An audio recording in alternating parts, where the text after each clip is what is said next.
Le drapeau de Cuba a été hissé devant la nouvelle ambassade à Washington, une cérémonie symbolique en présence du ministre cubain des Affaires étrangères, une première pour un chef de la diplomatie cubaine depuis 1959. 500 invités étaient présents pour cette nouvelle étape du rapprochement entre Américains et Cubains. Bruno Rodriguez est ensuite rendu au département d'État pour rencontrer son homologue américain John Kerry. Les deux hommes ont tenu une conférence de presse conjointe. J'ai souligné que la levée totale du blocus, le retour du territoire illégalement occupé de Guantanamo, ainsi que le plein respect de la souveraineté cubaine et la compensation pour les dommages humains et économiques sont cruciaux pour pouvoir aller vers une normalisation des relations, a-t-il dit.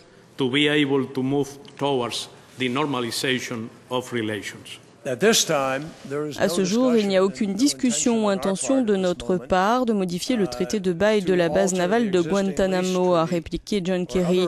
Mais nous comprenons que Cuba ait de forts sentiments à ce propos. Et je ne peux pas vous dire ce que l'avenir apportera, mais pour le moment, de notre côté, cela ne fait pas partie de la discussion. Cette réouverture n'est donc qu'un premier pas vers la normalisation des relations américano-cubaines. Le 14 août prochain, ce sera au secrétaire d'État John Kerry de se rendre à La Havane. La dernière visite d'un diplomate de ce rang remonte à 1945.